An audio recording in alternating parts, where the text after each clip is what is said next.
Teu Espírito Santo, nesse momento pedimos que o Senhor venha com o Teu Espírito Santo sobre a vida do pastor, Senhor. E ele possa trazer as palavras vindas do Teu trono, as palavras cheias de amor, de cura, de consolo, de tudo que cada um de nós aqui precisamos, Pai. Nós pedimos em nome de Jesus. Amém.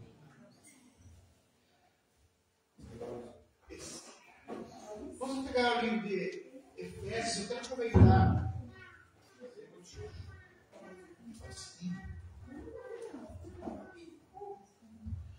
Efésios capítulo 5, do versículo 22 em diante, nós vamos ler até 6, 4. Então, Efésios do 5, 22 em diante, vai ser projetado aqui. Eu vou ler por aqui. Nós vamos ler até 6, 4. As crianças orando.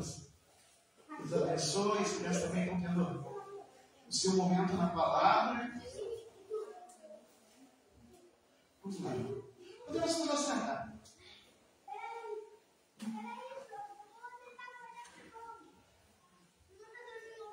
Mulheres, sujeitem-se cada uma a seu marido como ao Senhor, pois o marido é a cabeça da mulher, como também Cristo é o cabeça da igreja, que é o seu corpo, do qual ele é o Salvador. Assim como a igreja está sujeita a Cristo, também as mulheres que sejam tudo sujeitas a seus maridos.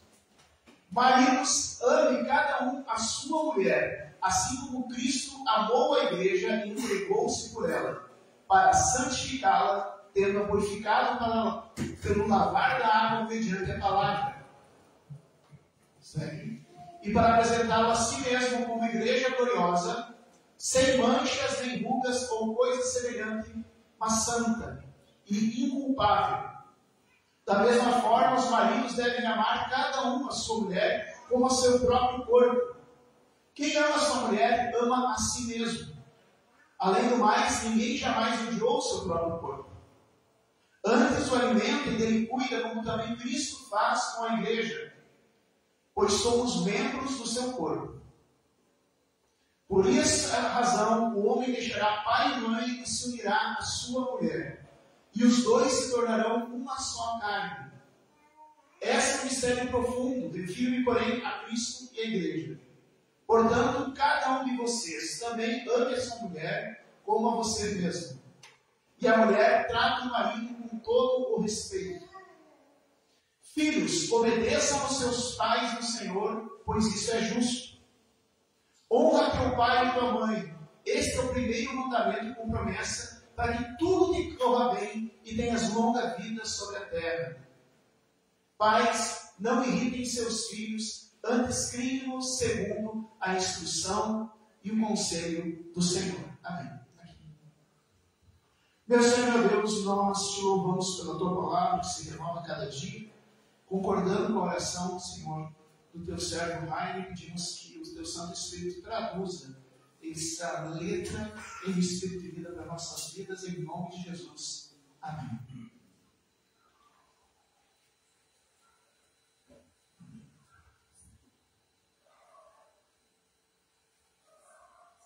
Bom, hoje foi comemorado, e é até bom, né? Tem igrejas que se reuniram na parte da manhã, outras se reuniram na parte da tarde, e nós nos reunimos na parte da noite. E daí pode parecer assim, mas vai falar sobre família, que tem a ver com o Dia das Mães, bem no final do Dia das Mães, mas é providencial pelo seguinte, para a gente lembrar que não é pela data que a gente deve tratar esse trecho bíblico, mas sim para o ano todo e para a nossa vida toda. A palavra de Deus tem algo importante a falar sobre a família. A família é projeto de Deus. Na nossa fé nós entendemos que Deus é Deus triuno, Pai, Filho e Espírito Santo. É um só Deus em três pessoas, a mesma natureza, em 3 pessoas. E não tem como a gente entender isso racionalmente. Mas tudo que Deus faz aponta, isso está em Romanos capítulo 1, que tudo que Deus faz, a criação de Deus, as criaturas de Deus, apontam para o seu Criador. Para nós que fomos feitos filhos à imagem e semelhança de Deus, Deus também não nos criou para sermos só. Desde o início, Deus fala lá no início de Gênesis, fala, não é bom que o homem viva só. Ninguém foi criado para viver só. A família é um projeto original de Deus. A família é um projeto original de Deus. E quando a gente ouve, ou vê, ou sente ataques contra a família, quando a gente vê ataques contra a questão familiar, a gente está vendo ataque contra a própria imagem e semelhança de Deus. Da mesma maneira que o Pai, o Filho e o Espírito Santo são uma unidade, nós precisamos aprender a ver a nossa família como uma unidade que lembra o amor de Deus, que lembra o cuidado de Deus, que lembra a imagem e semelhança de Deus. Por isso, desde o Gênesis até o Apocalipse, a gente vai vir falar de família. A gente vai vir falar, lembrando que nós somos uma família estendida. Mas hoje eu quero falar especificamente da família com cristãos. A gente tem falado desde o início do mês, a gente tem falado sobre religião, sobre igreja, o que é essa igreja. Igreja, gente, não é um lugar que tu vá frequentar. Igreja é um estilo de vida que tu assume. Nós não vamos à igreja, nós somos a igreja. E como igreja, nós somos igreja aqui quando nos reunimos no domingo, ou nos reunimos na quarta-feira, nós somos igreja, mas nós somos igreja quando estamos trabalhando, nós somos igreja quando estamos no passeio, nós somos igreja quando estamos nos nossos lares. A igreja faz parte da nossa vida. Aqui nesse lugar, a igreja se reúne, mas a igreja está presente onde quer que nós estejamos. E como igreja, a gente precisa entender que Deus, o dono da igreja, o Senhor da igreja, nos dá orientações para vivermos não só o momento de culto, mas principalmente dessas portas para fora. Eu quero lembrar uma coisa para vocês. A palavra do Senhor é bem clara quando diz: aquele que não cuida, não zela pelos seus, é pior que o descrente, é pior que o ímpio, e nega a sua própria fé. Por que nega? Por que é pior do que o ímpio? Porque muitas pessoas não têm conhecimento da verdade, muitas pessoas seguem a falsos deuses, muitas pessoas não têm acesso ao Evangelho, não foram batizados nas águas, mas cuidam da sua família. Enquanto nós, que conhecemos a palavra de Deus, fomos batizados, muitas vezes deixamos nossa família de lado. Por outro lado, porque negamos a fé? Porque faz parte da nossa fé, faz parte da nossa doutrina o cuidado da família. Não é a gente tem que lembrar a diferença entre recomendação e mandamento. Mandamento não é escolha. Mandamento ou tu faz, ou tu fica de fora. Existem recomendações, por exemplo, olha, procure fazer, não fazer só uma vez por ano, procure se reunir com frequência. Qual frequência? Olha, se não dá para ser todos os dias, mas que seja pelo menos 2 vezes por semana, se não dá para ser 2 vezes por semana, 1 vez por semana, mas não deixe de se reunir, se reúnam. Isso é uma recomendação. A recomendação, além do teu dízimo, o dízimo é um mandamento, mas além do teu dízimo, contribua com ofertas. É uma recomendação. É uma recomendação. Não é uma obrigatoriedade, não é um mandamento. No entanto, honra teu pai e tua mãe é um mandamento. Não tem escolha. Não há escolha para isso. Não existe escolha. Quer dizer, existe escolha. A escolha é da desobediência, mas o resultado da desobediência é rompimento com Deus. Então, quando se diz que a gente não cuida da nossa família, a gente está negando a nossa fé, de fato, de verdade, a gente está negando a nossa fé, porque faz parte da nossa fé, respeito à nossa família. Existem 3 tipos de poder. 4, tá? Mas esse, o quarto poder, seria o quarto tipo de poder que me ocorreu agora, é o poder usurpado, o poder que não é da pessoa, mas ela exerce, né, que é o poder opressor, usurpado, roubado. Existe o poder usurpado. Por exemplo, Satanás, ele não tem poder nenhum sobre o mundo, mas ele fica procurando alguma brecha em nossa vida para exercer algum poder sobre ela. Que brecha é essa? É quando a gente sai do caminho do Senhor, quando a gente sai da cobertura espiritual de Deus. Nesse momento, o inimigo que está ao redor, ele não tem poder sobre nós, mas ele rouba esse poder. E no mundo social existem também pessoas que abusam e roubam desse poder. Mas eu não quero falar de poderes, usurpados, eu quero falar de poderes legítimos. Existem 3 tipos de poder legítimo. O primeiro tipo de poder legítimo é o poder instituído. É um poder legítimo. Qual é o poder instituído? É um poder que o grupo de pessoas dá a alguém em concordância, né? Tipo, por exemplo, um poder instituído tem um síndico, né? Tem um condomínio com várias casas ou vários apartamentos, e daí esses grupos, eles elegem um síndico, alguém para organizar, para pagar as contas, alguém para fazer cobranças, alguém para mobilizar. Então, o síndico, ele é um poder instituído. Um presidente aqui no Rio Grande do Sul, a gente tem, por exemplo, o CTG, né? A diretoria do CTG, do patronato, né? É um poder instituído. E vai além, e a Bíblia fala de poderes instituídos em Romanos capítulo 13, não precisa colocar, mas em Romanos capítulo 13 está falando que a gente deve respeitar os poderes instituídos. Então, o que é o poder instituído? Por exemplo, o professor na sala de aula é um poder instituído, é um vereador, um prefeito, um secretário municipal, um juiz, um promotor dentro do município é um poder instituído. A polícia municipal é um poder instituído.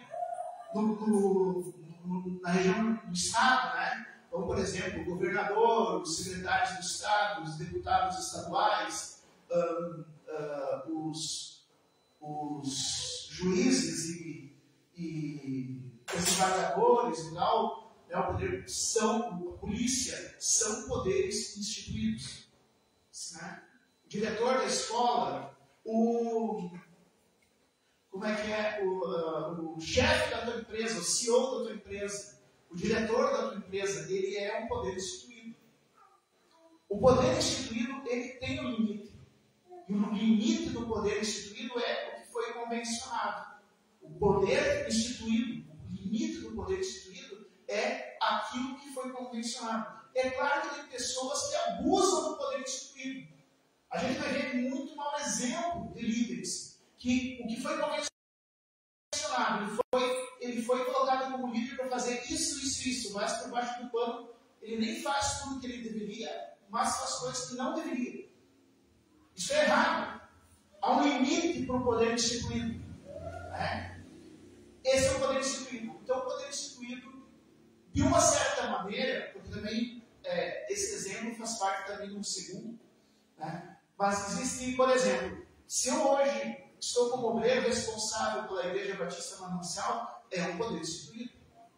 Né? Foi um poder instituído. Foi sugerido meu nome, a igreja aceitou, então o poder instituído. Qual é o meu limite como poder instituído? O limite do que pode o obreiro responsável. No que passar daquilo, eu não tenho autoridade. Mas agora vem o segundo tipo de poder, e aí entra uma coisa. O poder espiritual, que não é instituído. Poder espiritual, ele não é instituído. O poder espiritual, ele sempre é. O poder espiritual, por exemplo, existe uma cadeia de poder desde o início. O poder espiritual diz assim, toda a autoridade, isso diz assim, toda a autoridade vem de Deus. Então, a autoridade espiritual começa, e a primeira autoridade espiritual, quem é a primeira autoridade espiritual? É o presidente? É o pastor? Não, a primeira autoridade espiritual são os pais. É o pai e a mãe. Não foi uma invenção, não foi instituído por ninguém. Foi instituído, digamos, se foi instituído por Deus. E esse poder do pai e da mãe, ele não é por tempo limitado. Essa carta que fala de filhos, aqui no capítulo 6, versículo 1 aos 4, está falando de filhos. Não está falando de filhos crianças. Porque os filhos crianças nem sabiam ler. Está falando de filhos. Nós, enquanto filhos, nós temos que respeitar nossa autoridade paterna. Qual é o limite do poder instituído? Aquilo que foi instituído, aquele contrato, aquela descrição do cargo. E qual é o limite do poder espiritual? Um limite acima desse, que é o poder absoluto. Quem é que tem poder absoluto? O único que tem poder absoluto. Não existe ninguém outro. Mesmo que alguém possa achar que alguém tem poder absoluto, não, só tem um que tem poder absoluto, Deus Todo-Poderoso. Ele tem poder absoluto. Então, qual é o limite do poder instituído? E qual é o limite do poder espiritual? É o Deus. A gente deve obedecer aos nossos líderes, a não ser que esses líderes estejam contrariando Deus. Vamos voltar lá para o primeiro tipo de poder. E a gente tem exemplos disso na Bíblia.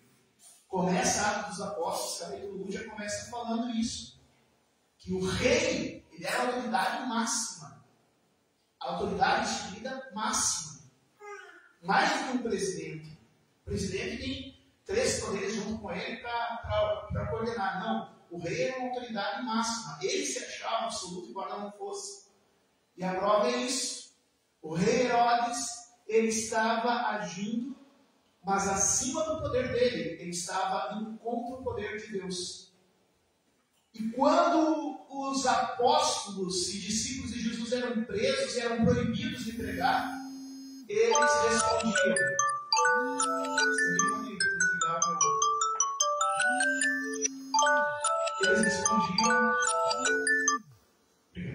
Eles respondiam: julgue você ser melhor obedecer a Deus ou aos homens. E voltavam a pregar. A polícia mandava eles parar, eles paravam. A polícia mandava eles estender as mãos para botar as correias, né, as cadeias, eles faziam. As pessoas faziam perguntas, eles respondiam, porque eles eram obrigados a responder. Eles estavam respondendo às autoridades. As autoridades mandavam eles calarem a boca para ouvir a sentença e eles calavam a boca. A autoridade mandava eles sentar, eles sentavam. Mandava levantar, eles levantavam. As autoridades mandavam eles desobedecer a Deus, eles desobedeciam as autoridades. Porque não se pode desobedecer a autoridade máxima. Não que a gente não tenha essa possibilidade, mas se a gente fizer isso, a gente está desobedecendo o próprio Deus. Quando Herodes desobedeceu a Deus e o povo começou a clamar: seja feita a voz de Deus e não a voz dos homens. O Herodes achava que era o principal. Ele achava que tinha todo o poder. No entanto, ele caiu morto. E todo mundo viu que no final da história não adianta a pessoa se achar com poder humano. Deus é que tem poder sobre vida e morte. O que eu quero dizer para vocês é que acima de qualquer poder é o poder de Deus. Só que Deus ordenou que nós respeitássemos nossa família. Deus nos deu essa ordem. Não foi fulano de tal, não foi Beltrano de tal. Quero dizer que sempre houve ataques à família. Já no tempo de Jesus, quando essa carta tinha escrito, eles tinham bastante interesse em destruir a família. Tanto é que durante muito tempo e depois, até durante toda a Idade Média, eles faziam de tudo para interferir no poder da família. Algumas pessoas dizem assim, essa história, e isso aqui os adolescentes vão ver na escola, né? Do poder patriarcal, não era assim. Não existia essa história de poder patriarcal. Sempre foi do interesse dos impérios interferir no poder espiritual do pai e da mãe. Por quê? Porque se tu não tem uma referência local, a liderança local do pai e da mãe, é muito fácil de ser manipulado pelo poder instituído, pelos governantes.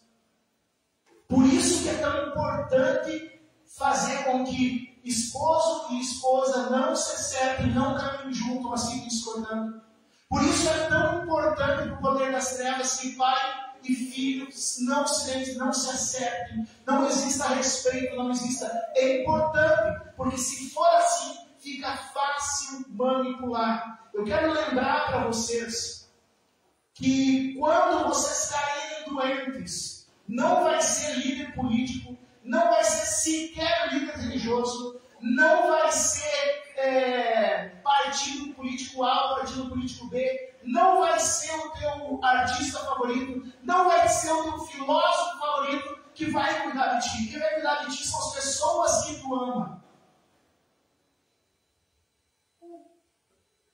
Quando tu estiver sozinho, quando tu estiver velho, não vai importar se tu foi fiel ao teu partido. Não vai importar, não vai fazer a menor diferença se tu tiver sido fã número 1 de fulano de tal. Quem vai estar segurando a tua mão, quem vai estar te ajudando a caminhar, vai ser a família que tu manteve. Por isso, honre a tua família. Porque isso quer dizer, a lei de Deus é boa. Está em vários salmos. Os salmistas, movidos pelo Espírito Santo, diziam: a palavra do Senhor é boa, a lei do Senhor é perfeita, a lei do Senhor é perfeita. A lei humana é falha, mas a lei do Senhor é perfeita. Maridos, amem a sua esposa da mesma maneira que Jesus Cristo amou a igreja, a ponto de se entregar por ela. Tu não vai ver Jesus traindo a igreja. Tu não vai ver Jesus flertando com outra coisa. Jesus se mantém fiel à igreja até hoje, a ponto de morrer por ela.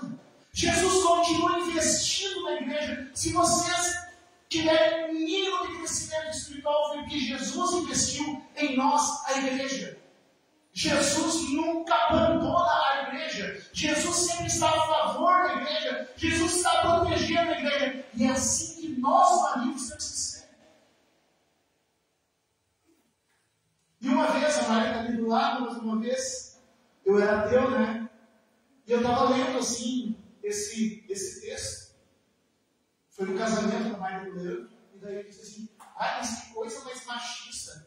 Mulheres sejam submissas. E daí a Maria falou assim: mas Dani, tu leu?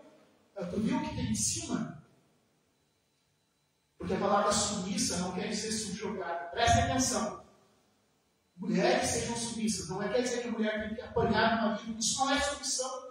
Isso é subjugo. E a palavra do Senhor diz que não há diferença entre homem e mulher. Não, todos nós somos libertos e vivemos para a liberdade. Então, a submissão quer dizer... A palavra submissão é uma tradução, uma palavra difícil, mas o conceito de submissão quer dizer concordância. A mulher não é subjugada pelo marido. A mulher não deve ser oprimida pelo marido. A mulher não deve se sentir ameaçada ou sufocada pelo marido. Isso nunca foi submissão. A palavra de Deus, submissão, quer dizer embaixo da mesma missão, ou seja, parceira, ou seja, concordante. Não é aquela que fica o tempo todo dando contra, mas é aquela que dá apoio. Submissão é concordância. Submissão é concordância. E a Maia, quando falou isso para mim, no casamento dela, né, eu não era um ateu. Porque tem ateu que é só ateu e pronto, né? Não, eu era ateu chato. E daí eu falei assim: mas que coisa mais machista, a mulher seja submissa. E daí a Maia disse assim: mas tu viu? Danielson, se Dani, chamado Dani, se o meu marido, Leandro, for que nem Jesus, vai ser um prazer, vai ser uma alegria, vai ser um privilégio você assumir isso, concordar comigo. Tem os dois lados. Dica do pastor para as mulheres: Quando o marido querer calar tua boca e disser, seja submissa, daí tu responde, claro, é só seguir Jesus. Olha, gente, a palavra de Deus, para nós homens, é bem mais pesada. A mulher tem que concordar. Nós é que temos que dar a vida. A mulher tem que concordar. Nós é que temos que sustentar. A mulher tem que concordar. Nós temos que ser sacerdotes do lar. Eu fico muito feliz quando vejo as irmãs na igreja e tal. Mas, gente, o sacerdócio é nosso. O compromisso é nosso. Naquela vez, quando Jesus se reunia para pregar, não eram as mulheres com as crianças que vinham. Tinha mulher com criança. Mas eram homens. Nós somos para ser a força, e isso assim não tem a ver com a igreja batista independente. Se não for para qualquer igreja cristã verdadeira que segue a palavra de Deus, vai dizer isso. E é mandamento. Hoje nós estamos falando em honrar as mães. E quero dizer que a gente deve honrar sim a nossa mãe. Mas existem outros tipos de mãe, né? Eu acabei de falar, de dar um exemplo da Mayra, de uma explicação que a Mayra me deu lá em 2005, 2013, eu não era convertida ainda. E que eu lembro até hoje. Minha forma de honrar a mãe é seguir. Ela é mais nova do que eu, mas na fé ela me precedeu, então eu chamo ela de minha mãe na fé. Honrar a mãe não é simplesmente dar uma flor, não, mas é tu manter o legado, aquilo que tu aprendeu da tua mãe. Só que eu quero falar uma coisa para nós, homens. Honrem a mãe dos filhos de vocês. Honrem as mães dos filhos de vocês. Porque elas pagaram um preço alto para manter a tua família.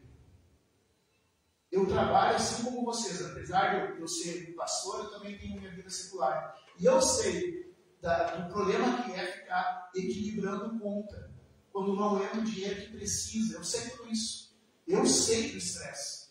Eu sei. Só que na minha profissão eu trabalho justamente com pessoas estressadas. A maior parte dos meus pacientes são mulheres.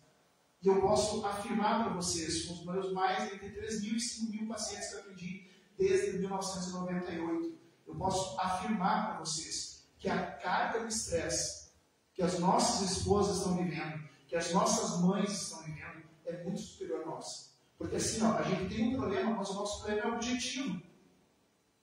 E elas têm que lidar com emoções, têm que lidar com várias coisas.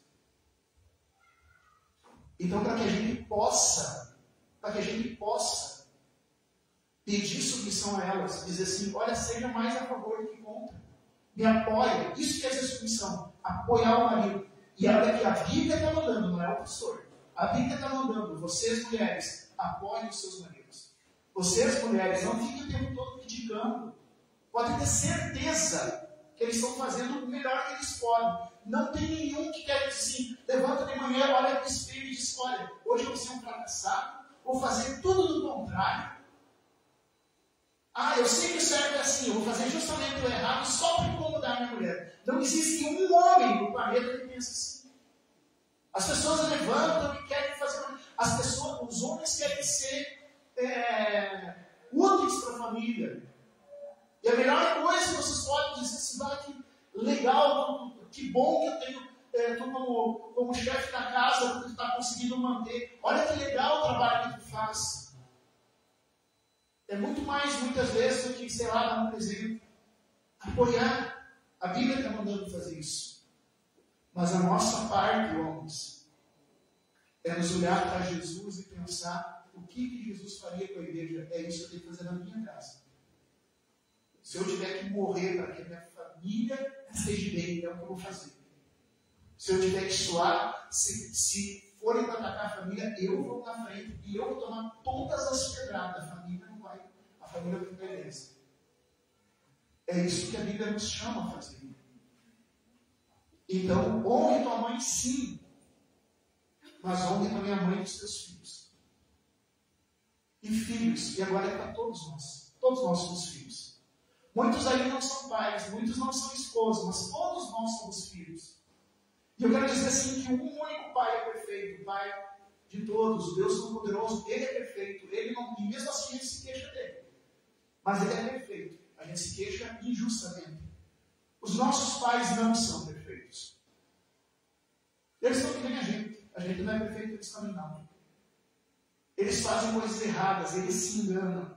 Mas mais uma vez eu afirmo, nesses meus quase 5.000 pacientes que eu atendi de 98 até aqui, eu nunca vi um homem que pensou, eu quero ser o pai mais desgraçado que tiver. Eu quero ser o pior exemplo para a minha família. Eu quero passar na rua e as pessoas dizem, eu nem conheço. Eu nunca vi alguém. Todos estão fazendo o melhor. E às vezes, infelizmente, o melhor não é suficiente. Às vezes, tentando fazer o melhor, o pai e a mãe, eles vão errar, eles vão te magoar. Pode ter certeza que eles não quiseram. A vontade dos nossos pais é ser para nós o maior exemplo de vida. E nem sempre eles conseguem.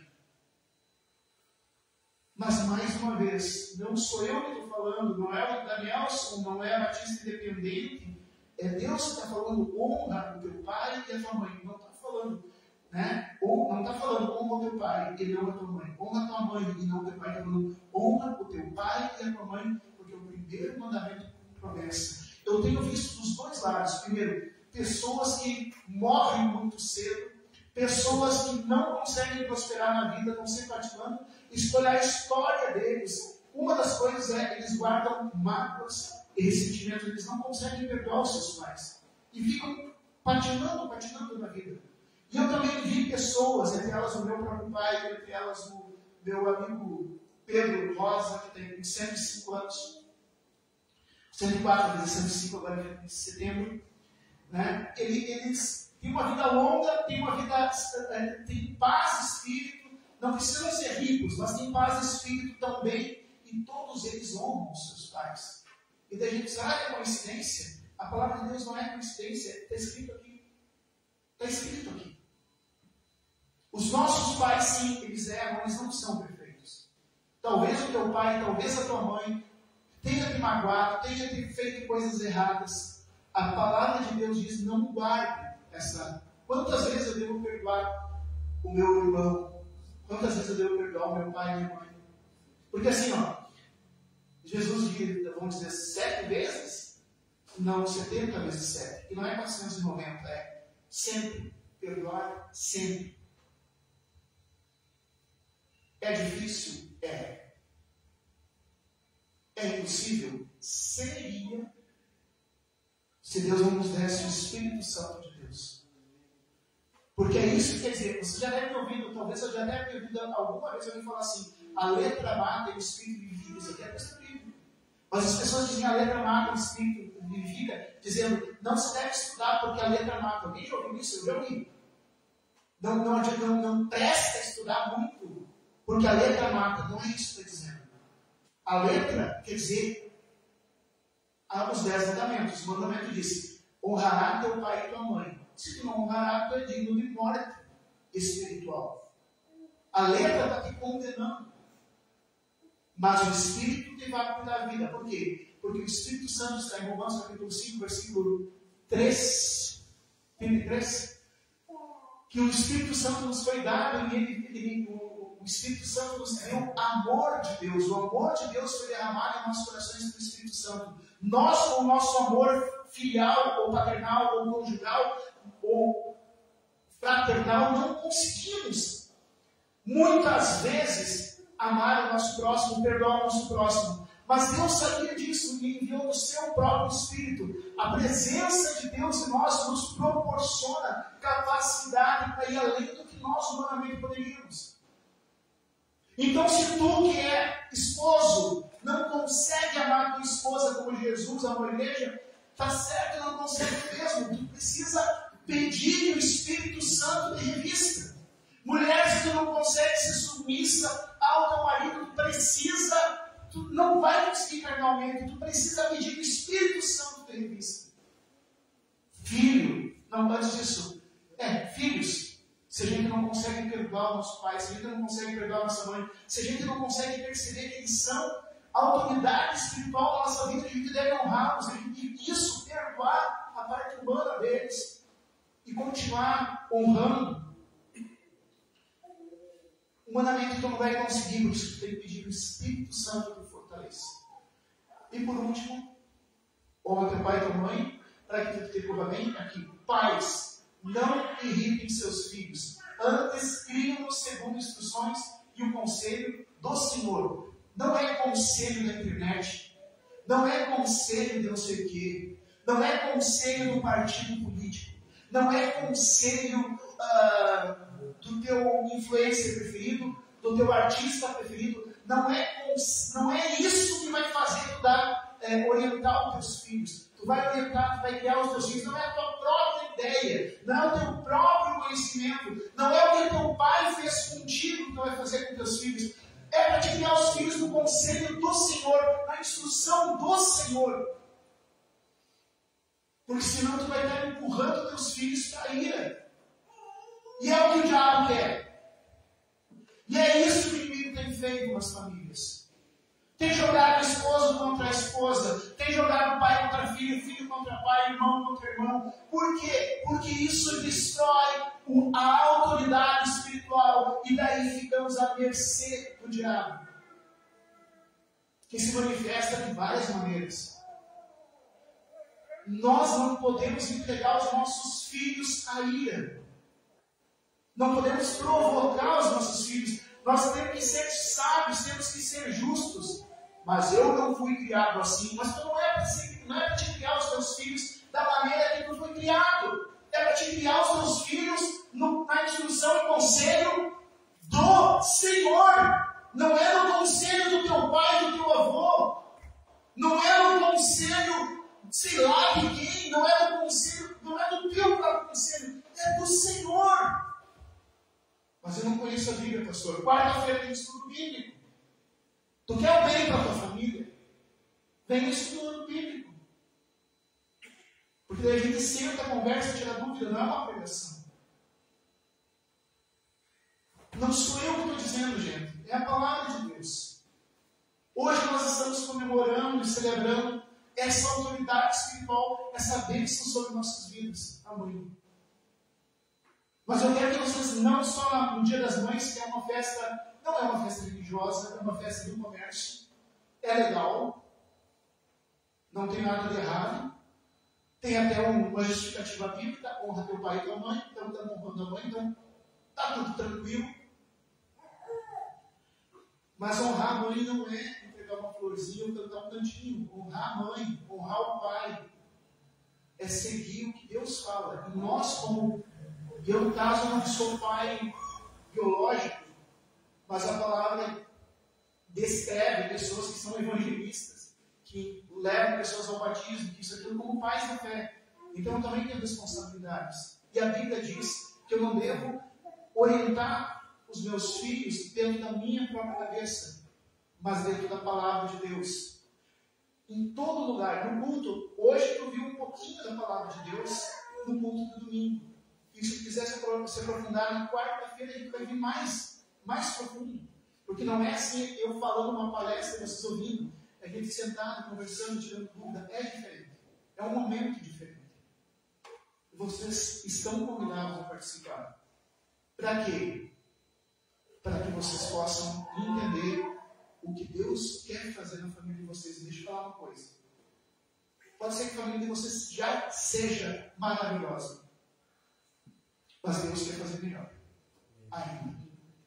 Pode ser que tua família tenha alguns problemas. Pode ser que tenha problema conjugal. Pode ser que tenha problema de pai e filho. Pode ser que tenha problema entre irmãos. Eu afirmo para vocês com toda certeza, não é vontade de Deus. A vontade de Deus é que a família de vocês seja bem. A vontade de Deus é que a família de vocês se sinta bem um com o outro. Que vocês se sintam acolhidos um pelo outro. Que vocês se sintam bem na casa. Que vocês cheguem na casa e dizem, que bom, eu estou no meu ninho. estou no meu lugar seguro, aqui tem pessoas que me amam, que eu posso contar. É isso que Deus quer para mim, para ti e para a nossa família.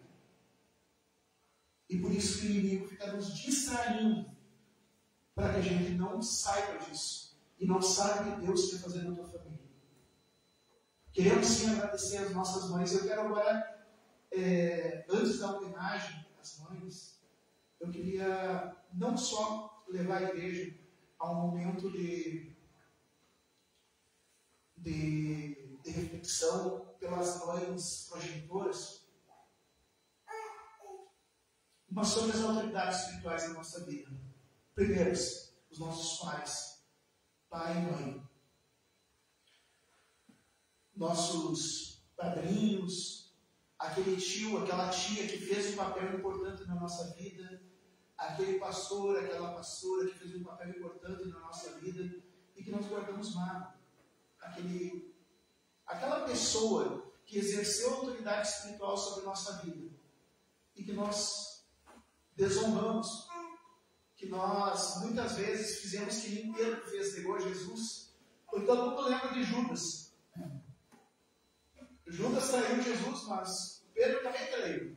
A diferença de Judas e Pedro é que Pedro se arrependeu.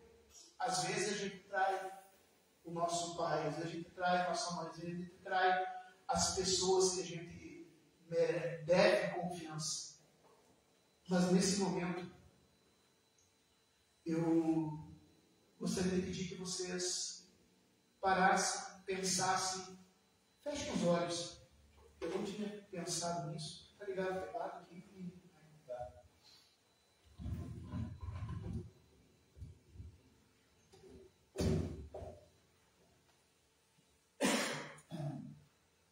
Nesse momento, se tu estiver perto da tua, se tu não estiver perto da tua família, chega mais perto.